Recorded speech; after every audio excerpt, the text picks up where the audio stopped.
আজকাল ঘন ঘন ভূমিকম্পে ঢাকা শহর বারবার কেঁপে উঠছে। ফলে ভূমিকম্প নিয়ে ঢাকার বাসিন্দাদের মনে এক ভয়াবহ ভীতি কাজ করছে। বিশেষজ্ঞরা বলছেন, বিপদ আসতে পারে বাংলাদেশের ফল্ট লাইন বা চ্যুতি রেখার জন্য পরিচিত 5টি জায়গার যে কোনো একটি থেকেই।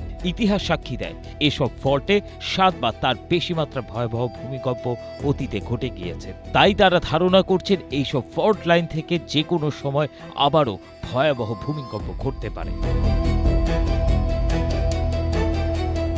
ইদানিংকালে বেশ কয়েকটি ভূমিকম্পের উৎপত্তি স্থল ছিল ঢাকার আশেপাশেই, অথচ ঢাকার নিচে জানা কোনো ফল্ট লাইন নেই। কিন্তু বিজ্ঞানীরা আশঙ্কা করছেন, ঢাকার অদৃশ্য বিপদ হতে পারে ব্লাইন্ড ফল্ট। এখন প্রশ্ন হচ্ছে, এই ব্লাইন্ড ফল্ট কি?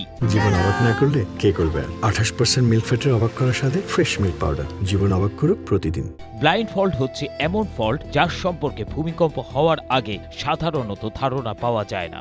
ইদানিংকালে বেশ কয়েকটি ভূমিকম্পের কারণ হিসেবে ব্লাইন্ড ফল্টকে দায়ী করা হচ্ছে।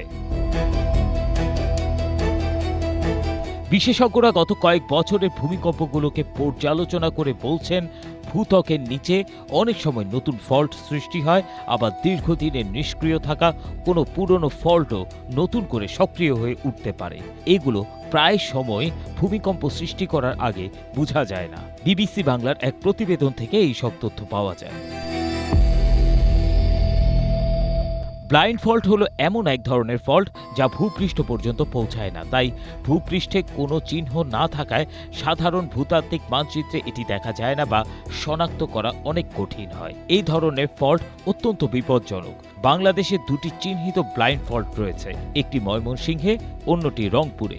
যেহেতু এই ফল্ট লাইনগুলো শনাক্ত করা কঠিন, তাই এর কোনো সতর্ক বার্তাও পাওয়া যায় না। আর ঢাকার জন্য ভয়ানক দুর্যোগের কারণ হতে পারে এই ব্লাইন্ড ফল্টগুলো।